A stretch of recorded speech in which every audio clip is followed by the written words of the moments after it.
پری سولر سسٹم اوس په غریب عوامو ته چې دی پری سولر سسٹم چې دی دا به هم لګي. زیاتر کسان به سولر سسٹم نه پیژني، نو کم د شیشو نه چې بجلی پیدا کیږي هغه سسٹم چې دی دا به اوس غریب عوامو ته چې دی دې ته به هم لګي. که تاسو نه ستاسو په علاقه کې چې چا وس کیږي نو هغو ځان ته دغه د شیشو سسٹم چې دی دا لګولی دی. اوس د حکومت د طرفه اعلان شوی دی هغه چې موږ به غریب عوام چې کم دی هغو ته هم سولر سسٹم چې دی دا به لګو.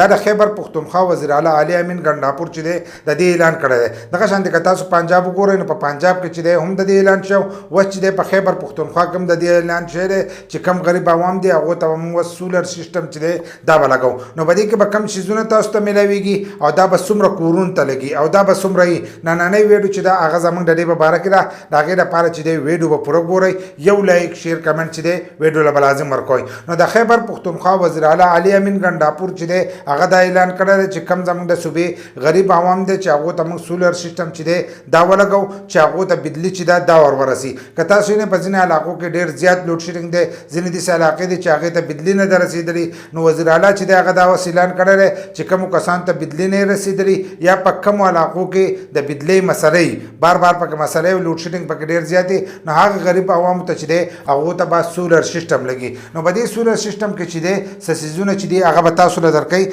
دا به تاسو ته پرې میلاویږي. په دې کې چې دی سولر پینل لکه کومې د شیشې چې دي دا به تاسو ته پرې میلاویږي. انویټر کم چې دا موږ به ته یو پی ایس ویله کوو د هغې په شانتې ښه چې په دیوال پورې نښلی انویټر چې دی دا به تاسو ته پرې میلاویږي.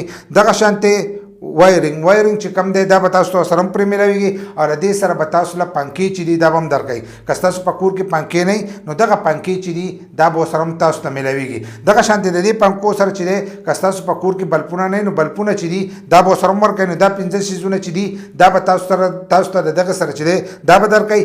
بل دا چې دا په ثابته صوبه کې چې دی 1 لاک کسان ته چې دی دا به لګي. لکه 1 لاک کسان کم غریب عوام چې دی هغو ته به دا لګي او دا چې دی دا 2 کیلو واټه دی. 2 کیلو واټه د دومره غټ سسٹم نه دی، خو نه د غریبانو د کور کار چې دی هغه کولی شي، هغو له پنکه چلولی شي، هغو له بلپونه ملپونه چې دي دا هر څه چلولی شي. که دغه شیزونه پرې نه چلوي د چا په کور کې فریج شي نو هغه فریج چې دی هغه ول هم یوازې چلولی شي. دغه شان د اوبو موټر چې دی هغه له هم یوازې چلولی شي. نو د حکومت د طرفه چې دی دا اعلان شوی دی هغه چې په راتلونکي وخت کې چې دی موږ به دا سولر سسٹم چې دی دا به شروع کوو. خو حالن ساعت چې دی د دې څه طریقې کار چې دی هغه نه دی ښولی. چې کله یې صحیح طریقې کار راغی نو په هغې باندې به موږ جدا ویډیو چې دا هغه به تاسو له جوړو. خو د هغې لپاره به تاسو داسې چل وکئ چې زموږ دا پیج چې دی دا به ځان سره فالو کوئ. بل لا زموږ د دې پیج چې دی دننه وزټ وکئ نو تاسو ته به نوي ویډیوګان چې دي هغه به مخامخ راځي. که دغه شانتې تاسو یو ویډیو وګورئ نو بیا نور ویډیوګان چې دی هغه تاسو له نه راځي. چې کم کسان کمنټس نه کوي، لایک نه ورکوي، نو هغه کسان ته چې دی نوي ویډیوګان چې دي بیا مخې ته زموږ د پیج نه راځي. نو که په راتلونکي وخت کې داسې طریقې کار وکړو نو په هغې باندې به انشاءالله موږ ویډیو جوړو او تاسو ته به هغه ویډیو چې دا او په دې پیج او یوټیوب چینل باندې چې دی په دې باندې اپلوډ کوو. نو دا پیج او یوټیوب چینل چې دی دا له ځان سره یو ځای کوي.